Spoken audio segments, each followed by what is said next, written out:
Thank you all for coming. We also have about 12 people online, so they'll be joining us here virtually. Today's session will be led by Megan and Barry, and they will talk about embedding files using Google Drive and Microsoft OneDrive. And it's along the lines of working smarter, not harder, right? So that's good. Yeah. So here you go, Megan. Thank you. Good afternoon, everyone. Thanks for coming. As stated previously, we'll be talking about embedding documents and files using Google Drive and Microsoft OneDrive. So, sorry. Oh, the speakers have this head. All right. Okay. I think we can be heard. So today we kind of wanted to play off the PC versus Mac thing. So, you know, Google. Usually where those will work, but yeah. Barry will be talking about Google, and I'll be talking about Microsoft.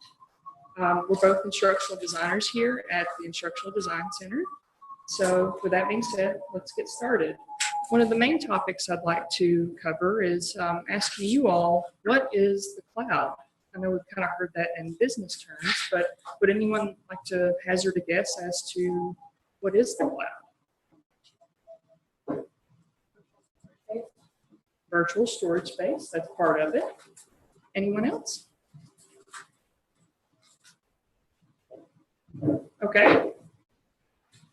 no other ideas as to the cloud, bring outside, virtual storage space covers it. Does anybody know what it's not when we're talking about the cloud? So what is it not when we're talking about the cloud?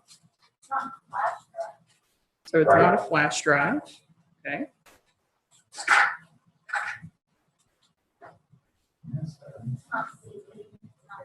Not a CD, not a DVD, so it's not local storage. Definitely on the right track there.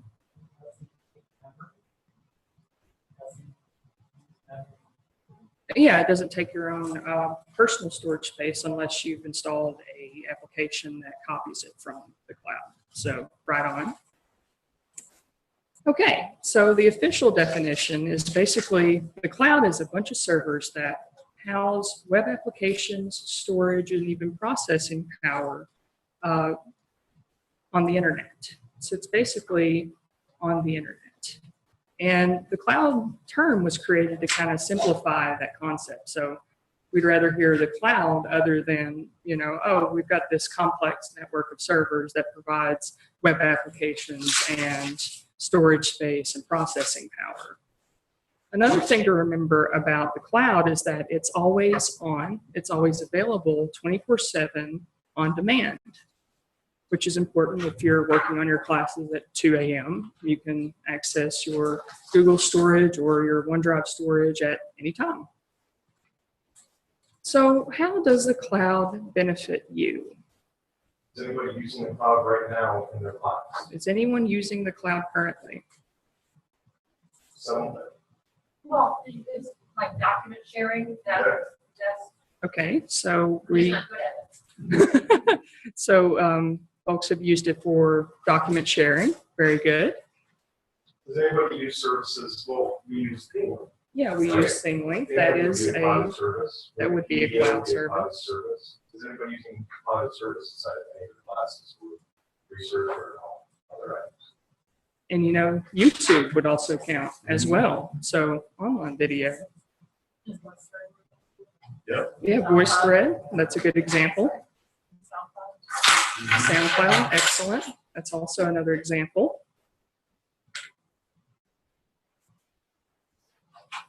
And so what's that? Yeah, OneDrive, What we're talking Google about Drive, now. what we're talking about today. Yeah, absolutely. Okay. So let's talk about the benefits of embedding files. We've established that Google Drive and Microsoft OneDrive are part of the cloud and allows us to store files and information. So we can take those files and embed them in our Blackboard classes. Keep in mind, it doesn't have to be Blackboard. It can be anywhere on the web. If we're changing LMSs, we can move it over and embed it just fine in that scenario. So it kind of doesn't care where the embed code is placed as long as it's placed. So benefit would be instant updates. As soon as you update a file in Google Docs or in Word online with Office 365, wherever that embed code is, will be updated automatically. Easy access. So all it takes is you logging on to your web browser, logging into Google or Microsoft 360 or Office 365, updating your file, and that's it. Once that code's in your class, you can visit those services, update it, and it updates automatically. So you don't have to go back into your Blackboard items to make changes, which is very, very helpful and saves time, right? And I also want to stress the variety of content, the versatility of actually embedding files in your courses. It doesn't have to only be a document. It can be a presentation. It can be a spreadsheet. You can also do forms, get quick feedback for your class from your students, see where they are.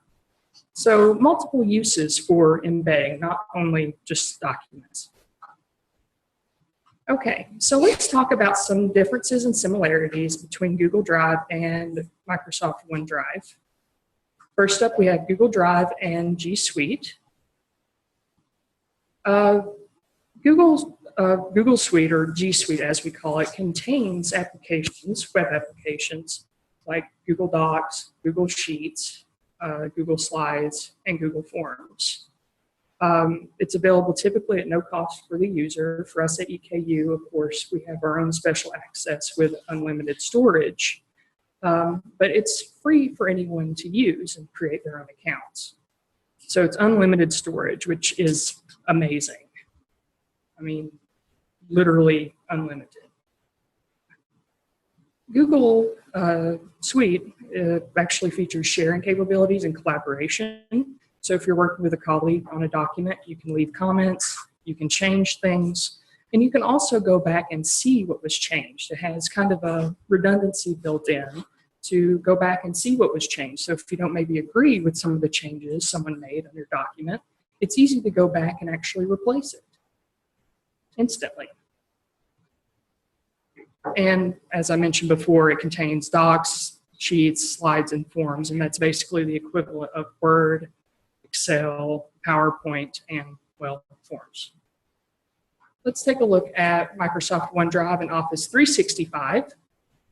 Again, it uses a suite of applications, but the difference is with Microsoft, outside of us, we get it for free, but anyone who wanted to use that service would need to pay for that service. There's also a restriction on storage, so instead of it being completely unlimited like Google, we're limited to 1 terabyte, but 1 terabyte is a huge amount of space. So, you know, 1,000 gigabytes, basically. That 1 terabyte means for all pages. For each user. Yeah, 1 terabyte for each user for OneDrive. That's the amount of storage Does space. anybody know how many songs is 1 terabyte off the top of their head? So how many songs is 1 terabyte? I don't know. Well, I thought that's rhetorical. It's a lot. Give us an idea of how many songs. Yeah, just to get an idea of how much space that is. I wish I could know. It's like, I would say it'd be thousands. Yeah, it is thousands. Yeah, so plenty of space. So far, I think I've used with all my e-learning content 21 gigabytes out of 1 terabyte. So I guess what I'm saying is don't worry about running over. Yeah, unless you're doing some massive movie sharing. Yeah, that sounds fun. Yep. All right. So Microsoft OneDrive and Office 365 also feature shareable content and collaboration, although I would say not as robust as Google, because Google will allow you to go back and restore things instantly, whereas with OneDrive, that's not the case. Yeah, it's more of a process with OneDrive. And finally, some programs featured with Office 365. We have our standard Word, Excel, PowerPoint, Forms, and a new feature called Sway. And Sway is just a new way of presenting lessons. And I actually plan on doing a presentation about that later on. So this time, yeah, I'll go back. Under Google Drive, you have doc sheets, slides, and forms. Are you saying that it cannot accept Word, Excel, PowerPoint? You can actually import files. You can actually copy and paste information into those respective platforms. Okay. You But can I all, can't take just the PowerPoint and save it on Google Drive. well, you can save any file type on Google Drive. Okay. It's just based on what kind of file type it is and what can open it. So let's say if you were using your Google Drive space to house a Word document or a PowerPoint presentation, those would still be opened through Word and PowerPoint. They wouldn't automatically be converted over to docs or slides. So Well, inside that G Drive suite, you do have choice being able to transfer it over. yeah, you can transfer it over. You can transfer, so you hold in one-to-one, or it can create it into a Google Drive. Yeah, so it can be converted into a different version if you so choose. Yes. OneDrive has the Yes. Yeah. You didn't know that either? Now, Microsoft Forms is not as robust as Google Forms, but it is kind of Microsoft stepping up to the plate and trying to offer more features. I'd argue to be more competitive with Google. Yes, Yeah. OneDrive or something. Right, so Google Drive definitely takes the collaborative features over Microsoft. But one of the strengths that we find inside of Microsoft is that the way that Word, Excel, PowerPoint work from your computer is almost seamless. So once you have your Google Drives, once you have your Microsoft OneDrive set up with your EKU credentials, you can be working on Microsoft Word on your machine using the robust power of Microsoft Word. Save it either to your local machine, where you could choose to save it to your OneDrive, and then it's there and you can be sharing it out, whether it be embedding an iframe like we're going to be talking about here, or by sharing it using a hyperlink for people to be adding. Inside of Google Drive, inside of your docs, you are able to see revision history right there in the pane. Inside of Microsoft, you are not able to see that right in the pane, but you can turn on an option to see editing history or revision history. It's in the editing console and allows for a markup version to be happening amongst people. If you turn that on before it goes to the cloud, then you do get all that markup history, and you can be going through and checking out people's comments and what they have edited one by one. But that's the process. So Google, in our wonderful hipster generation, is very just free form, right? Free moving with it. And we find that Microsoft is still kind of a little bit back there, a little bit tied to that more corporate structure. That's a very good point on it being integrated with the desktop application, Office 365. So whenever you open a document, say in your web browser, it'll also give you the option to, hey, let's try opening this in Word instead. The web applications are actually a little bit less, has less options compared to the desktop version. For example, if you're using Word for mail merge, you wouldn't be able to do that in the browser version of it. That could be only done on your desktop version of it. So If you like pivot tables in Excel, pivot tables have to be done using your computer processing, not able to be active in the cloud.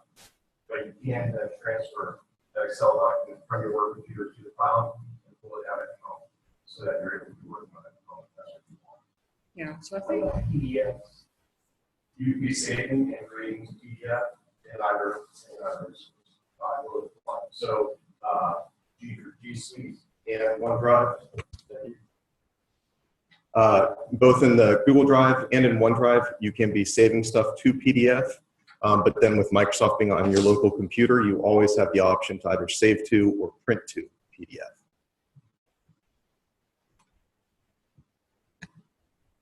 all right, so are there any other questions about the differences between Google Drive and OneDrive, Office 365? Yeah, go not ahead. really know the difference, but I guess with either, well, no, with one, let's say that you created a document or a spreadsheet, whatever, and you're including features on the desktop that will not work. You say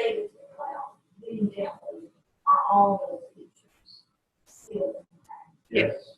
Yes. The question was, if you have features used on your desktop application, would that still be retained in the online version if you were to upload it to OneDrive? And the answer is yes, it will retain those changes. You just won't be able to edit those changes. Or, Unless you do that editing options. Yeah. But similar to emailing a document right now. If you email a document, people have to enable editing. It's a similar process inside of a corporate document for your class. People could download it individually and manipulate it individually to give you individual responses from the same collected information. Did I overcomplicate an answer? I feel like I made that really complicated. Did that? So I find that sometimes when people send me a Word document inside of email, or if I'm inside Blackboard and I download like a syllabus, I open it to read, and then at the top of it, I get a yellow bar. It says, this is read only. Instead, I'm not able to manipulate it. But if I want to be editing it, all I need to do is save it underneath a new name, making it mine. And so then that process still happens when sharing something from the drive, is that the person receives it and they get that editing tag on it, unless you create it as more of an editable, shareable resource. all right. Any other questions? All right, let's move on. And Barry is going to demonstrate Google Drive and Google Suite, how to embed a document into Blackboard. All right. And a second ago, we're also talking about cost of Microsoft. For students, Microsoft is free. For any student on campus or off campus, they get in contact with IT and they will get the Microsoft Suite, Office Suite for free. As instructors, all of your EKU-owned machines should have Microsoft on it for free. And then on your home machines, there's the staff and faculty option to be purchasing Microsoft Office for, I believe, $10. And so then you get more access to it. All right. So let's see. I am smart enough to be doing this. Going to go to the internet. I was just on the internet. All right. That is conveniently in the way. Ned, is there a way to remove this top bar out of the way? Yeah, it's just a sharing. Sure. All right. What I want to do is I'm going to open up an incognito window. What this allows me to do is to operate on Megan's computer, but using my credential information, so I'm not using her credential information. First thing I'm going to do is go to EKU's Google Drive. And so I'm going to type in drive.google.com. I'm going to go to where it says to sign in. And here, when it asks for my email, I just put in my EKU email address. Now, that's something you had to set up outside of? No. Because it defaults to Gmail, doesn't it? So when you come to this account, it asks for you to put in an email. Before there was this collaboration between EKU and Google, and you first set up your email account, you had to choose if you had to choose for a Gmail account or to use your own personal email address.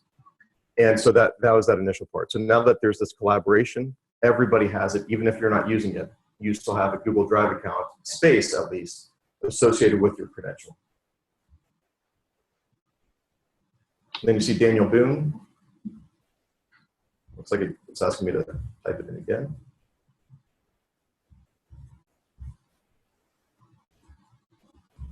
So is the password then whatever your current email password Yes. is? I forget what the features that the IT calls that. It's like 1Password or something like that. So here I am inside of my drive. As you can tell, it's got very exciting stuff in it. Kind of like this thing, the cognitive rigor matrix. I really enjoy this.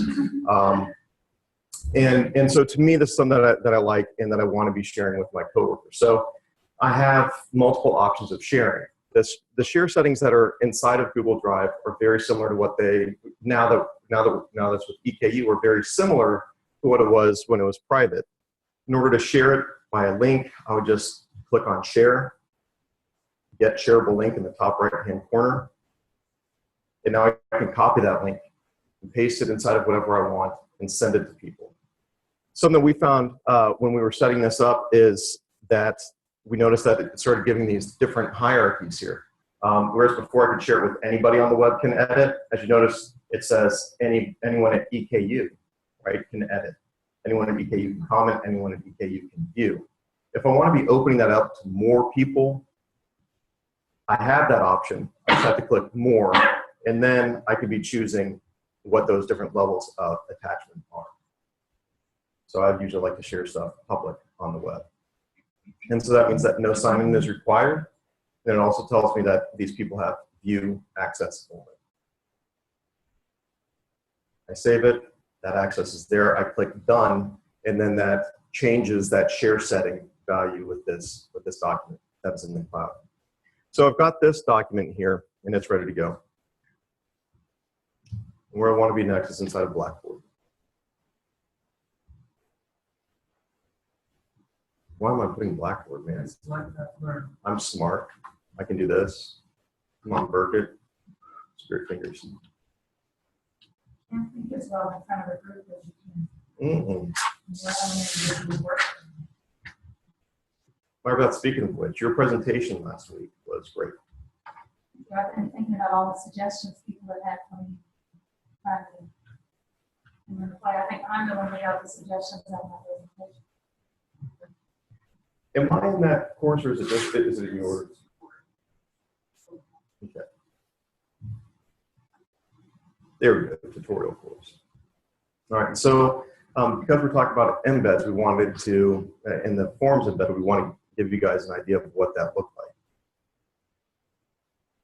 So our goal is to be having it look like this window, where I can be seeing what is there and pasting the class. I'm going to show you that in a second. Does anybody here know how an iframe works, like essentially what it is doing? What we're going to do is we're going to use HTML code that says iframe, and essentially what we're going to do is inside of Blackboard, we're going to give our students a window to raise up and look through. It's going to look at whatever it is that we pointed to, which is that web address. So I can be deciding to put in it whatever I want to put in it. I want to build content. I want to create a new item.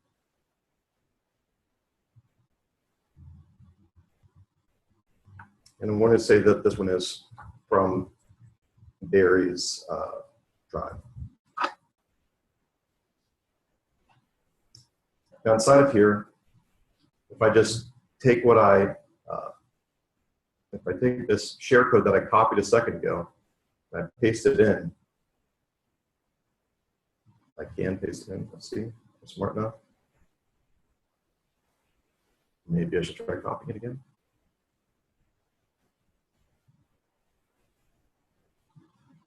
Maybe I didn't copy it the first time. And so there we see that I could be copying that code in there directly. Now, right now it's not a hyperlink, so if the student sees this, it's not going to go anywhere. In order to make it a hyperlink, Megan's going to be talking about that in a second, but you essentially highlight it and use the chain, and then you add that hyperlink to it. So if I want to be making this to be having the iframe, we have the iframe code at idc.eku.edu. Actually, go back to your matrix. Wait, that's you. No, that's me. I'm good. Yeah, Mm-hmm. under file, you'll see something that says published web and embed. And that can choose to publish it. Mm. So if you click on publish, you'll confirm that, and that's the iframe code that we were talking about earlier. So if you copy that in,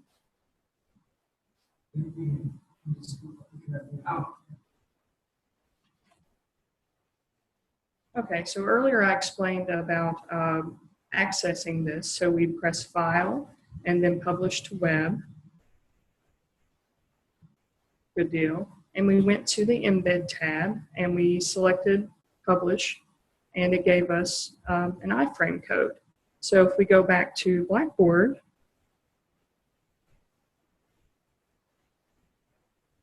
and go to the text editor, you should see a little HTML button. And that's where we'll be pasting this iframe code. So just put it right in there, click Update, and you should see a little yellow placeholder that kind of gives you an idea of how big it'll be, just a kind of a placeholder. So let's go ahead and click on Submit to confirm our changes. Now, as with any Blackboard item, it's probably going to be at the bottom of the list, so we can kind of minimize the Google heading there, kind of find it faster. Yeah, my computer's really slow.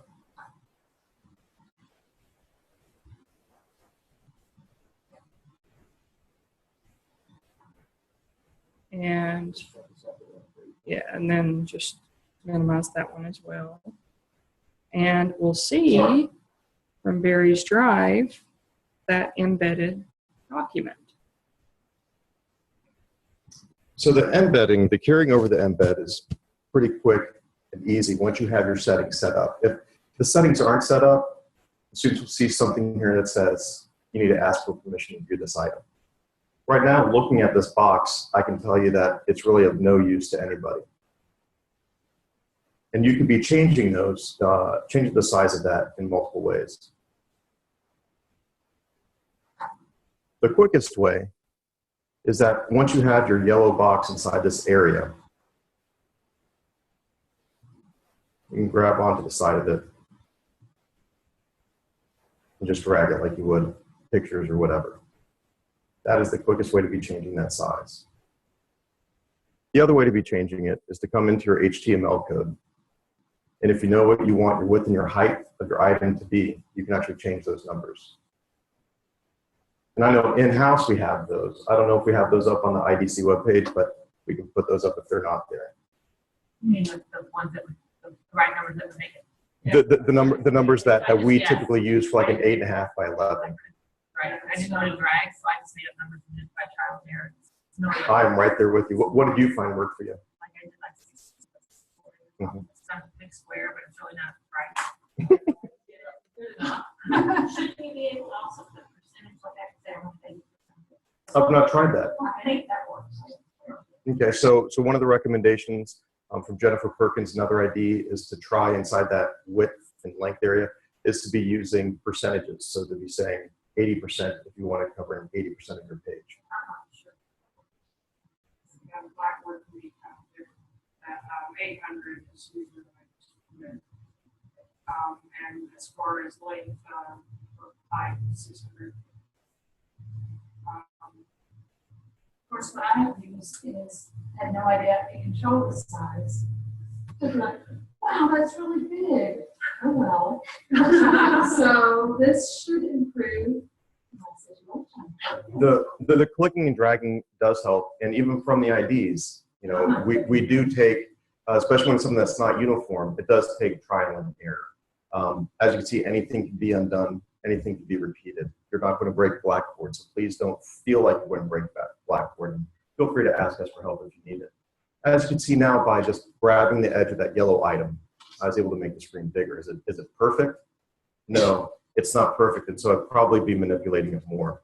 But inside this item, students are able to be seeing it. The benefit that we see inside this is with things like corporate documents, things that need to be changed from term to term, thinking about dates of what's happened, assignments due in your class inside of one page so you can quickly change it, thinking of syllabi that need to be changed in multiple classes. Using a naming structure inside of your drive that makes sense to you, you will then know what is where, and you can be quickly changing those. That in your course copy, the iframe and the document stay inside of that course copy, and all you are is updating inside of one space, which is your Google Drive, and then checking it inside of your Blackboard space. So that is, Question. yes, sir. question from Mike Bailey.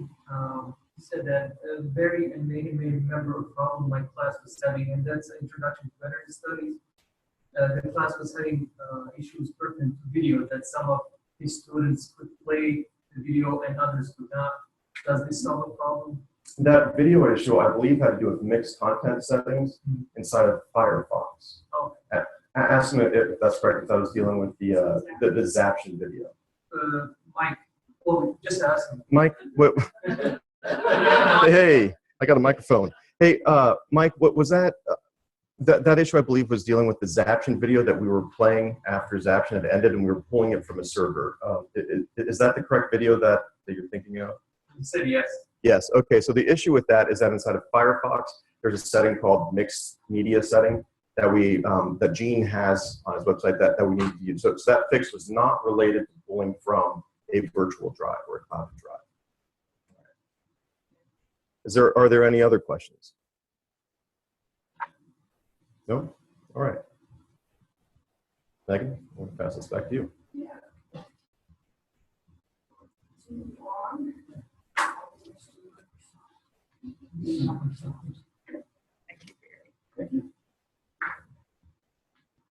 Okay. So we're all excited about Microsoft, aren't we? So the first step, and we actually gave you all a handout here to kind of simplify the process, and we'll actually be posting this online as well for those of you not with us today. And of course, the very first step is to actually open your Blackboard course, sign in, and then sign into your Google Drive, or in this case, your Microsoft OneDrive account. And I actually listed the addresses there for you. And the document that we'll be sending out will also have interactive hyperlinks, so you don't have to bother typing all that in. You can just click on it. So I've signed into Blackboard and I've signed into 365. And I'm actually going to open a file that I would like to embed. And in this case, I am just going to choose a basic document from Word. And earlier we had discussed opening it in, the Word application on your computer versus opening it in your browser. Here's an example of where you would find that under Edit Document. You can edit in Word or you can edit in the browser. In this case, when we're talking about embedding, you want to focus on editing it in the browser. So it'll bring up this interface that looks very much like Word on your computer, just minus a few options that we kind of covered earlier. Let's talk about sharing and links before we get into embedding.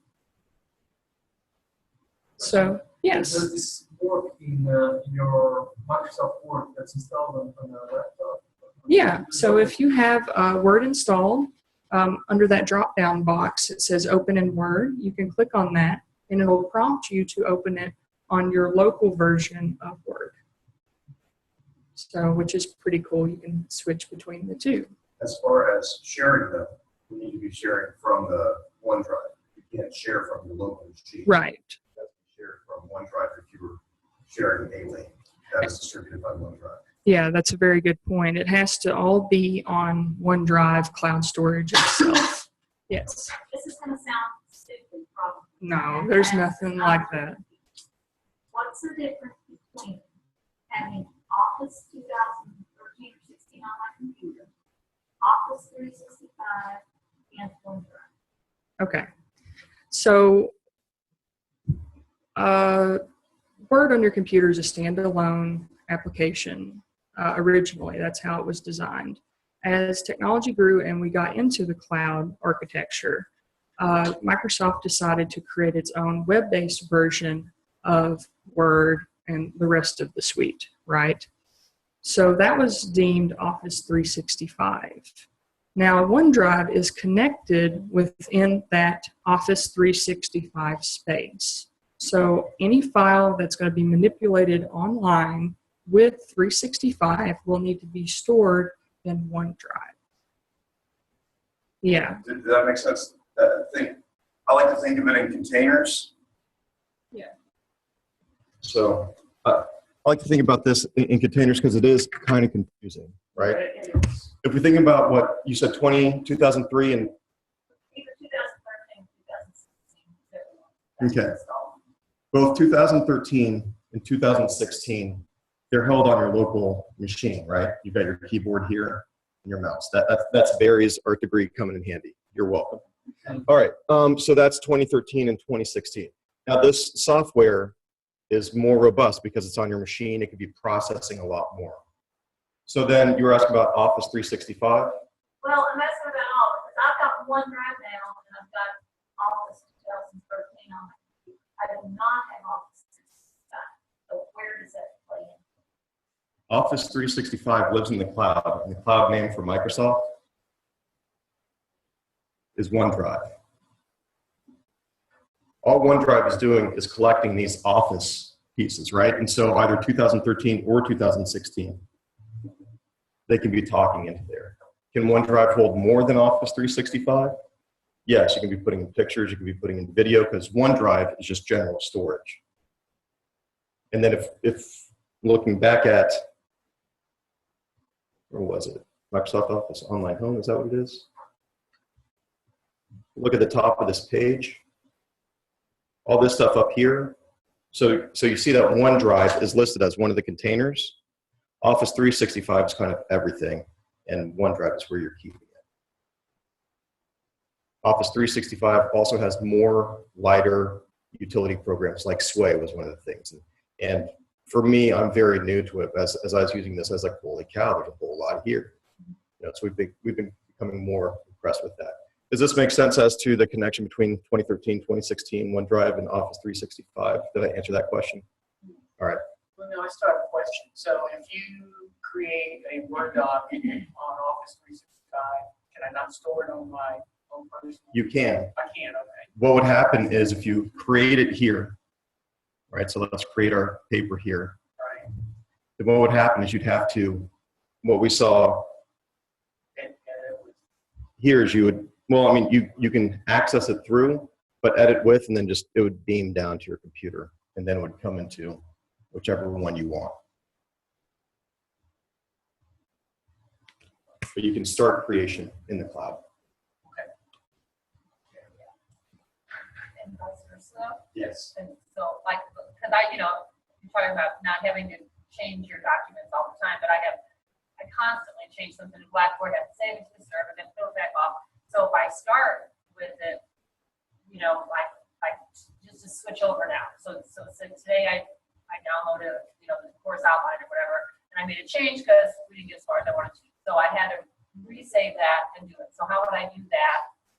We're going to talk about Is that what you're doing too? I'm sorry. Yeah, like that's what's happening here. But essentially, if you create a Microsoft Word document here, and you save that Microsoft Word document here, okay, you have that space. So it's inside of OneDrive. And now if you wanted to store that inside of Blackboard, what we do is we just grab the link from here, and it fits there. So this link stays steady. It's static. It's a static link. It's there. If you're to save from here, it'll go there. If you're to save your document from here and save it to your cloud, which replaces this, it then takes that over.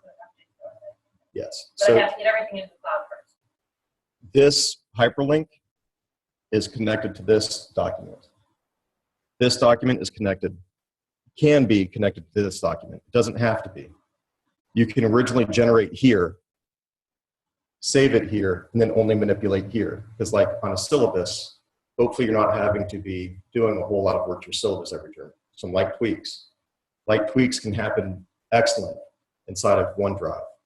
More robust things like pivot table, as we're saying, like mail merges, pivot tables, these hard thinking processing items, there has to be more computer behind it at this time. And so that needs to happen locally. But even when it's here, you can save it to there, and then that thread continues.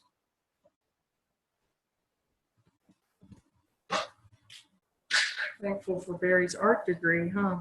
Yeah. All right. So let's talk about getting links. And as Barry kind of mentioned earlier with permissions, it gets a little bit dicey. So With Google, we saw that it was only share within EKU users. OneDrive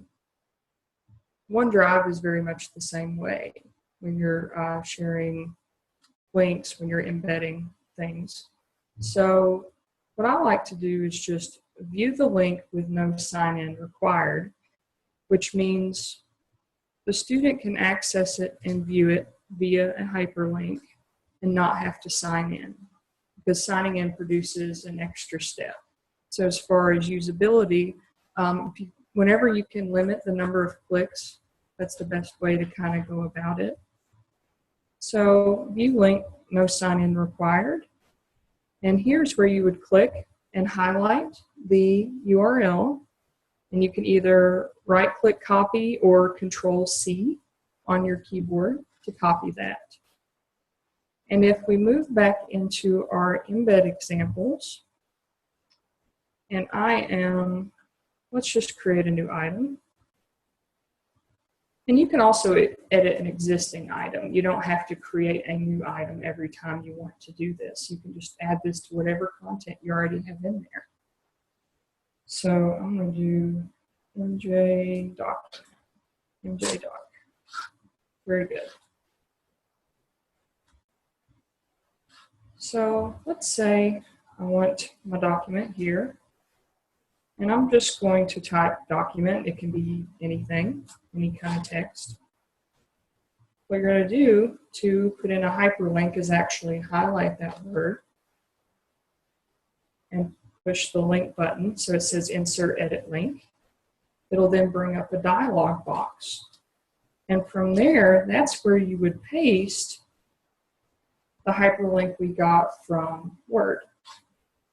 And it's always kind of a good practice to open things in a new window, because there's this thing with Blackboard, if you try to open it in the same window, it'll give up the security dialog and maybe scare students, do I want to open this?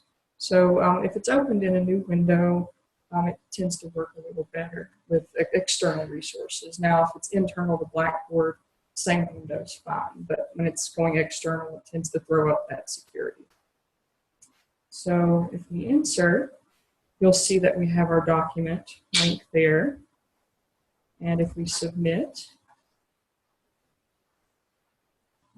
it's got to think a little bit.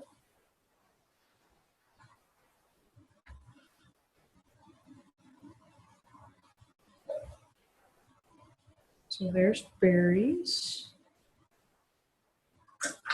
Sorry, my computer is really slow. And then document, it will take us right to the document we just were looking at, just in a different view, view only. We don't want the student to be able to edit this particular document, but they can download it and make any edits they want locally. So it's kind of good for like templates, or if you want to share a resource with their students that they need to edit, and just kind of share knowledge that way.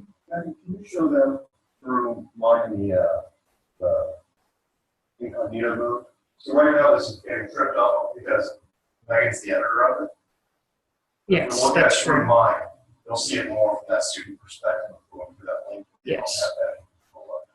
Yeah, let me reload this page real quick, and I'll show you what Barry's talking about, which is a very good point. Okay, so moving on down,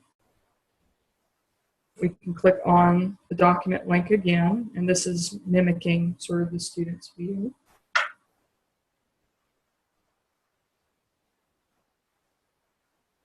Takes a little bit. It normally wouldn't, but I have so much stuff going on my computer, it's ridiculous. Okay, so this is what the student would kind of view. You have your document there, they'd be able to print, they'd be able to search, translate, and even put it into accessibility mode. So Accessibility mode is one of the things that we thought was really neat about Microsoft Word, that they thought about accessibility mode. Google Drive still does not have accessibility mode built into it. yeah, so that's kind of a plus for Microsoft thinking about that. So they can download that, or they can start typing on that, or. This is view only. Mm-hmm. So So we have to save it as something else, right? Or can they save it? don't need it. Yeah, should you can print it. And once the print dialog comes up, you can actually save that as a PDF instead of printing it. So, but weren't you saying that this would be good because they could get it downloaded and machine type into it? Yeah, Yes. you should be able to. Well, this right now is set up under a view-only setting. Okay, so maybe I just got the setting. So if Megan, and if you want to go back to your Google Drive, Yeah, and when she goes back to her Google Drive, she will change the editing setting so that it is sharing setting. So instead of it being view only, it's editable. We'll go back to very in incognito mode. We'll refresh the screen and we should be able to see a change if it hasn't already happened for us. Sometimes it happens through JavaScript. edit in browser. And let's do share. You'll also notice that Megan is going into the document to be changing the share items. At the top level of OneDrive and Google Drive, it also gives you the option to be selecting an item and changing its share settings. What we have found through experimentation is that it seems that going into the document gives us the best response for whatever reason. I don't know if it's psychological.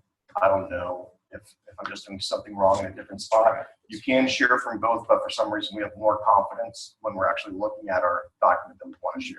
But when you said it, you added the link, that's not going to change it for everyone. The document changes for, I got a microphone here.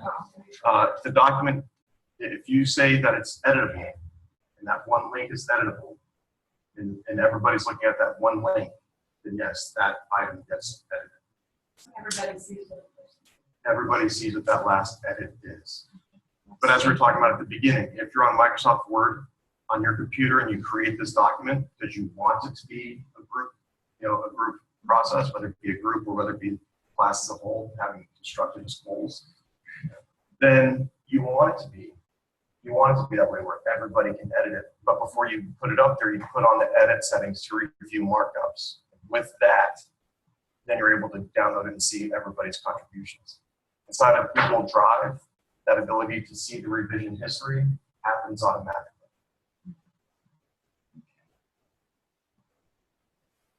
So hyperlink. Are we inside of the incognito? I was double checking it on Okay. this first, and then we can move over to incognito, which is mimicking the student's view. We'll reload that page. So whenever you're testing things out, it's good to reload to make sure those changes took.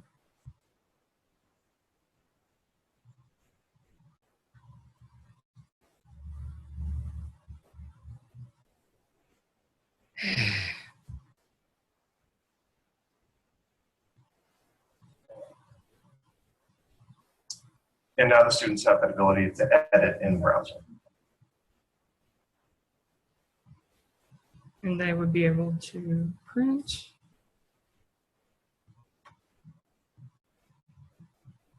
So, yeah. Did that answer the question about how you get students to be able to edit? Well, I think I understand how they can edit as a group, but is it still true that they could download themselves, edit it, and then send it back to you, and then they can all do it individually?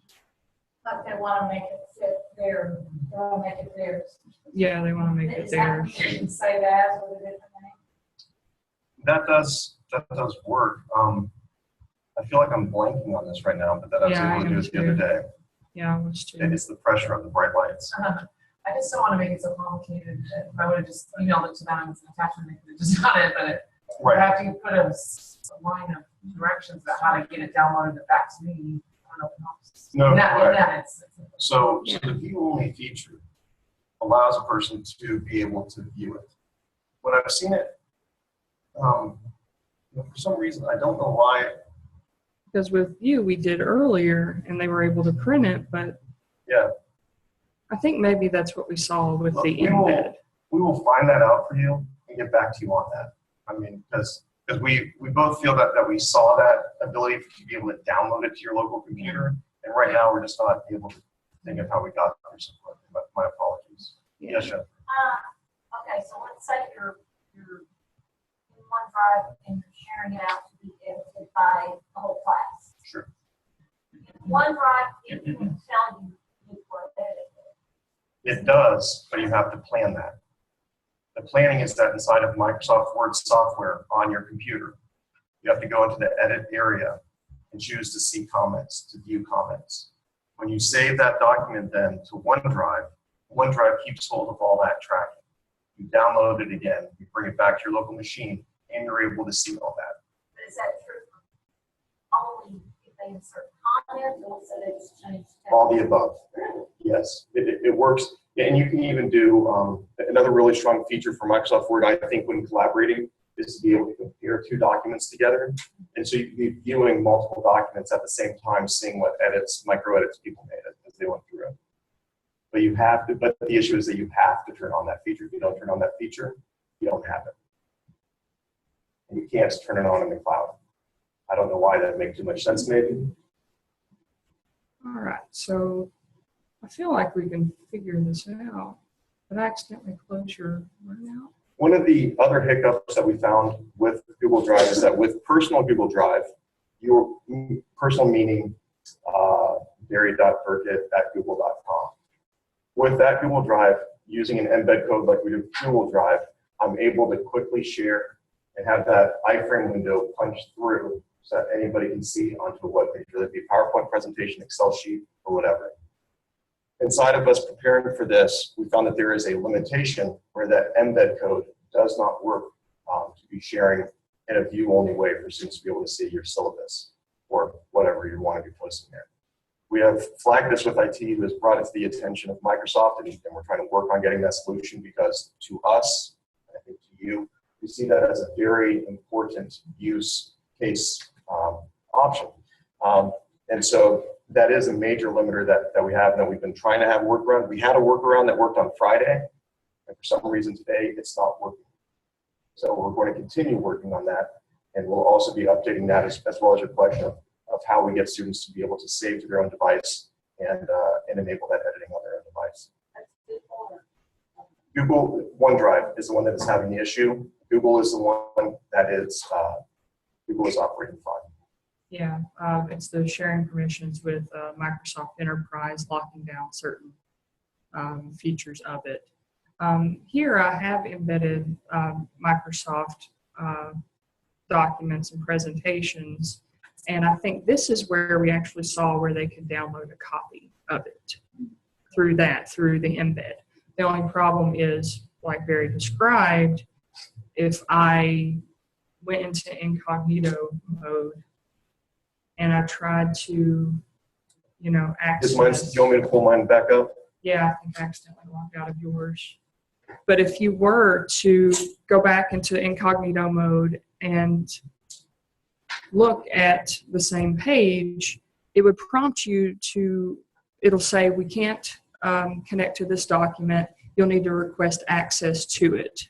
And that you would be getting an email from every student doing that. And it's just ridiculous. Lord knows I want to have every student email me requesting access to multiple documents over return. That sounds exciting, doesn't it? Yeah, so this is more of I think an IT Microsoft issue than something that we can work around, which we've tried to. I think why you couldn't see it before was because you didn't embed it, that document, you just did the hyperlink. Yes.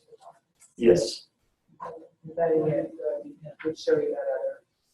Yeah, it's just that's because I was logged into that service. If I wasn't logged into it, it would prompt you to request access to that particular embed, which kind of defeats the purpose of an embed because you want to view the content immediately and be able to download it. But the way it's set up now, you're not allowed to do that. You have to sign into the service, and if you don't have the permission to access it, you have to request the permission. So here's an example of the embed from a student point of view. Earlier, it was from me logged in. Everything seemed fine with the embed, right? We could download the copy. But here, we'll see that from the student perspective, they would have to sign in. And it would be a username and password generally. And there you go. Because Megan granted me permission to that earlier. But that permission has not been granted on each one of the things that we've given, an Excel sheet and a PowerPoint. So that means that I would have to request access for each individual, and you would have to give me access individually to each. Yeah. Inside of OneDrive, can you set up corporate, can you be setting up groups and giving permissions to those groups? Yes, but it's also a hurdle because who wants to be setting up groups every term for different sets of classes? The idea, when we first found out that OneDrive was coming, actually, the whole reason why we thought of like the suit and the hipster idea is because we felt that Google was really starting to lose space to Microsoft because this ability to be using the software with the cloud was so robust, being able to embed it. And then as we've been trying to explore further with this presentation, this enterprise pickup is a pretty big pickup. So that's basically what it comes down to, and hopefully it'll be resolved fairly soon. And then on number 2 in your directions under OneDrive, then you would be able just to embed it to a similar way that Barry showed with Google Drive. You know. One of the things that did we put the iframe HTML code on IDC? Have we done that? No, but I can. I thought I showed it through the handout I made and put up. Okay. Yeah, on our IDC website, we actually have a handout for Microsoft Office, and it would show how to connect your local machine to the cloud so you can be able to do these sharing operations that Barry described earlier, in addition to being able to embed documents. iframe. Yeah. Being able to use the iframe is a very powerful tool. iframe gives you, and Jennifer, I think you're the one who gave me this illusion, gives you that window to another space on the web. So you can be using that iframe code to be taking students to wherever you want them to be looking. And so that HTML code that we're going to be putting on there is, we showed you how you could open up your HTML editor. Inside of it, all you have to do is change out your that address where you want people to go, and then you've got a window inside your Blackboard showing them where you want them to go. We're using that iframe to be able to show documents here, but there's nothing saying that it can't be a web page you want your students to be going to, or live discrete information that you think is important for them to be seeing. And so using that HTML editor and doing the old school garbage in, garbage out, which is kind of my bread and butter, I just copy what other people do. With that HTML coding can really get you miles. So that'll be on our webpage as well. Yeah, there's some actual examples. Thank you. So I wanted to actually show you some examples of the embeds that we have done, just to kind of get your mind around, you know, how would I integrate this into my course? What are some options that I can do? So beyond, you know, a basic Google Doc, you can actually do spreadsheets. So like class sign-up list, you know, if you have topics or papers that you don't want them to be repeated. You can also do presentation. So it's kind of like a presentation slide. It's completely. Yeah, and this option is very popular. You can be getting your notes along with this. You can print it to PDF. Yeah. And that's on Google Slides. Yes. Yeah. Kind of favoring Google more on the embed at the moment than Microsoft, to be honest, because of that enterprise issue. And then here's an example of a Google form. And it's a little more robust because you actually have like Likert skills and things like that. Are you all familiar with Google Form? Google Form allows you, like survey mode, you basically create surveys on the fly inside of Google. Below will just collect all that information for you. Once you create a Google form, it's like it will collect all this information for you and put it onto a spreadsheet. It'll put it onto that Google Sheets, and then you're able to have all that data in one space. And so one of the things at the beginning that Jennifer asked, she was like, I didn't know OneDrive had forms. OneDrive does have forms, apparently. I say apparently because we've not explored it, so we can't really say with any confidence what it is or is not able to do. We can say with Google Drive that they recently set up theirs to be working with SurveyMonkey. So if your department has a SurveyMonkey account, you can be delivering your surveys through Google Forms to your students, getting that open response feedback and having it be delivered to that SurveyMonkey space. All right, so I think it's getting close to 1 o'clock. But I do have one thing. Earlier I was asking how many MP3s could be saved on a tera of information. That answer is 250,000 songs at 4 minutes length each. So if we think about that, I mean, I don't know, does anybody have a music library of 250,000 songs besides Pandora? No? All right, so I challenge you to be filling up that tera of space. And if you have any questions dealing with embedding these files, which once again, Megan and I think is so valuable to be doing in your class, please feel free to contact us. I'm Barry Burkett, Ms. Megan Jones, and it's been great having you. Thank you.